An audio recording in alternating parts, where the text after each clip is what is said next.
Hello बच्चों, एक बहुत इंपॉर्टेंट इन्फॉर्मेशन है। खास तौर से उन बच्चों के लिए इंपॉर्टेंट इन्फॉर्मेशन है जिनके सीबीएसई के अंदर कंपार्टमेंट लगी हो या फिर सीबीएसई के अंदर जिनके परसेंटेज जितने आने चाहिए थे उससे कम आए हो। बहुत सारे बच्चे जेई मेन के अंदर जो एलिजिबिलिटी क्राइटेरिया है 75% का, उसको क्रॉस नहीं कर पाए। उनके लेट से 74, 73, 72% रह गए। तो उनको लगता है कि मैं एक सब्जेक्ट में अगर इंप्रूवमेंट देके 75 को क्रॉस कर लूं तो इस साल भी एक सब्जेक्ट के अंदर इंप्रूवमेंट दे सकते हैं क्लास 12th के लिए। उसकी फॉर्म फिलिंग जो होगी वो 1 जून यानी कल से स्टार्ट हो जाएगी। तो क्या इसका सारा सारा प्रोसेस है, इस पर सीबीएसई ने कल मतलब 29 तारीख को एक नोटिफिकेशन निकाला था और उन्होंने किस तरह सारा का सारा उनको प्रोसेस करना है वो उन्होंने बता रखा है। तो आप इस वीडियो को आराम से देखें, समझें कि जिन बच्चों को कंपार्टमेंट आया वो सप्लीमेंट्री का एग्जाम कैसे देंगे, या फिर जो बच्चे इंप्रूवमेंट करना चाहते हैं वो किस तरह से किसी सब्जेक्ट में इंप्रूवमेंट करके अपने परसेंटेज को बढ़ा सकते हैं। आपके जान पहचान में आपका कोई दोस्त ऐसा हो जिसके साथ ऐसी परेशानी हो तो आप उसको ये वाला वीडियो भी फॉरवर्ड कर सकते हैं। सबसे पहली बात बेटा, ये ऑनलाइन सबमिशन है, that is online submission of list of candidates by school for class 10th and 12th। मतलब ये वाला सर्कुलर एक्चुअली स्कूल्स के पास आया है और इस सर्कुलर में उन्होंने कहा कि आपको वो लिस्ट ऑफ कैंडिडेट्स सबमिट करनी है जो कंपार्टमेंट का एग्जाम देंगे या फिर इंप्रूवमेंट का एग्जाम देंगे। तो ये सर्कुलर हमारे लिए नहीं है, ये सर्कुलर स्कूल वालों को भेजा है सीबीएसई ने और कहा कि आप वो लिस्ट ऑफ कैंडिडेट्स हमें दे। Of course list of candidates वो स्कूल वाले कैसे लेंगे, हम जाके स्कूल वालों को बोलेंगे कि हाँ भाई मेरा कंपार्टमेंट लगा है, मुझे एग्जाम देना है। हालांकि स्कूल वाले हमें भी फोन कर देंगे हमारा कंपार्टमेंट लगा होगा तो।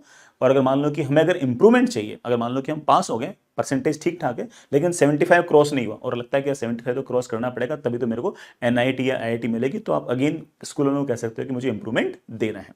क्या प्रोसेस है बेटा सुनिएगा। पहली बात तो जैसा मैंने कहा कि दो तरह के बच्चे एग्जाम देंगे। एक जिनका कंपार्टमेंट लगा है, स्कूल वाले खुद ही आपको फोन कर लेंगे या फिर आप बेटा स्कूल में जाके बैठ जाओ कि मेरा कंपार्टमेंट लगा है, मुझे एग्जाम देना है, मेरी फॉर्म फिलिंग कराइए।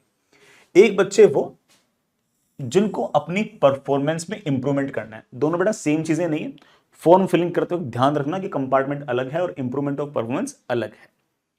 क्लास 10th वाले जो बच्चे हैं वो दो सब्जेक्ट के अंदर इंप्रूवमेंट कर सकते हैं और क्लास 12th का बच्चा सिर्फ और सिर्फ एक सब्जेक्ट में ही इंप्रूवमेंट दे सकता है। काश दो में दे पाता तो मजा आ जाता, ठीक है, लेकिन चलिए खैर कोई बात नहीं, एक में दे सकता हूं। बट ध्यान रखना कि एक में देने के बावजूद अगर मान लीजिए कि 75% अगर क्रॉस नहीं होते तो आप अगले साल दे सकते हो, लेकिन इस सब्जेक्ट का नहीं दे सकते जिस सब्जेक्ट का आपने इस साल दिया है। मतलब एक सब्जेक्ट का इंप्रूवमेंट आप सिर्फ और सिर्फ एक ही बार दे सकते हो। अगर आपने इस साल दे दिया तो उस सब्जेक्ट का आप अगले साल नहीं दे सकते, अगले साल आप बाकी सब्जेक्ट का दे सकते हो, ठीक है। प्रोसेस जो स्टार्ट होगा वो 1 जून 2023 मतलब बेटा कल से स्टार्ट हो जाएगा। स्कूल वाले ही बड़ा सारा प्रोसेस करेंगे। किस वेबसाइट पे? परीक्षा संगम .cbsc.gov.in पे। तो आप बेटा स्कूल में जाके बैठ जाओ और बोल दो, या फिर बेटा स्कूल में किसी से बात करो दो, पेरेंट्स से बात करो दो, खुद ही करा देंगे, कोई ऐसा खास ऐसा इश्यू नहीं है। आपका जो एफिलिएशन नंबर है वो यूजर आईडी होगा और पासवर्ड अगेन स्कूल वालों के पास होगा, तो वो आपका बड़े आराम से लॉगिन करा देंगे और आपको इंप्रूवमेंट के लिए या फिर कंपार्टमेंट के लिए अप्लाई करवा देंगे। काम किसका? ये स्कूल वालों को। आपको सिर्फ और सिर्फ स्कूल वालों को रिमाइंड कराना है।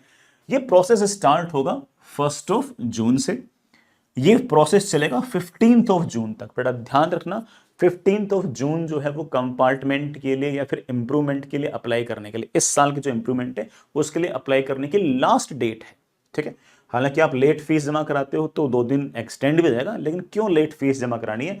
पर सब्जेक्ट सिर्फ और सिर्फ 300 रुपए है। तो 12th वाला जो बच्चा है वो तो एक ही सब्जेक्ट का इंप्रूवमेंट या फिर कंपार्टमेंट दे सकता है, तो वो ऑफकोर्स बेटा 300 रुपए देके कंपार्टमेंट का एग्जाम या फिर इंप्रूवमेंट का एग्जाम दे दे। जो क्लास 10th वाला बच्चा है अगर वो एक सब्जेक्ट का देगा तो 300 रुपए की फीस है, 2 सब्जेक्ट देगा तो 600 रुपए की फीस है। अगर आपने 15 जून तक अगर ये फॉर्म फिल नहीं किया और अगर आप 2 दिन लेट करते हो, 1 दिन लेट करते हो, तो थोड़ा लेट फीस आपकी लगेगी। लेट फीस मेरे ख्याल से 2000 के आसपास है। एग्जाम की डेट आ चुकी है। एग्जाम की डेट है कि 12th वाले जो बच्चे हैं उनका जो एग्जाम होगा जिस सब्जेक्ट में कंपार्टमेंट में लगी है उसमें, या फिर जिस सब्जेक्ट के अंदर आप इंप्रूवमेंट देना चाहते हो उसके अंदर सिर्फ एक ही एग्जाम है, तो वो 17 जुलाई 2023 को एग्जाम है। 17 जुलाई 2023 को एक ही एग्जाम है, पेपर ही एक ही बेटा। आपको तो वैसे 2 सब्जेक्ट में अलाउड ही नहीं है। 10th वाले बच्चे को, जो 10वीं क्लास का जो बच्चा है, उसको ऑफकोर्स बेटा 2 पेपर के अंदर अलाउड है। 2 पेपर में अलाउड है तो उसका एक पेपर तो 17 जुलाई को हो जाएगा, एक बार बाद में हो जाएगा, उसकी एग्जैक्ट डेट आना बाकी है। तो मेरे ख्याल से एक तो 17 होगा और एक डेट बाद की होगी, तो इनके 2 पेपर हैं इसलिए बेटा वो 17 और एक डेट बाद किया जाएगी। तो ये सारे के सारी कहानी है। तो जिन बच्चों के भी इंप्रूवमेंट रह गए हों या फिर बेटा जिन बच्चों के कंपार्टमेंट आ गए हों, वो स्कूल वाले से कांटेक्ट करें और कहें कि मुझे इंप्रूवमेंट या फिर कंपार्टमेंट देना है। ठीक है, तो इस प्रोसेस के अंदर कोई आनाकानी ना करें। अगर 75% से कम रह गए हैं जेई मेन के लिए, तो बड़ा आप एक सब्जेक्ट में अगर इंप्रूवमेंट देके अगर 75 को क्रॉस कर लेते हो, तो ऑफ कोर्स आगे जो ड्रॉप ईयर है वो बहुत ही चिल टाइप्स निकल जाएगा, बड़े आराम से निकल जाएगा। ठीक है, तो ये वाला काम निपटा लीजिएगा, फिर एडवांस की और जेई मेन की पढ़ाई लगातार करते रहना। और बाकी बच्चे जो ऑफकोर्स 10th वाले हैं, वो तो आराम से मस्ती से 2 सब्जेक्ट में इंप्रूवमेंट देना चाहे दे सकते हैं, पढ़ाई करते रहिएगा। All the very best.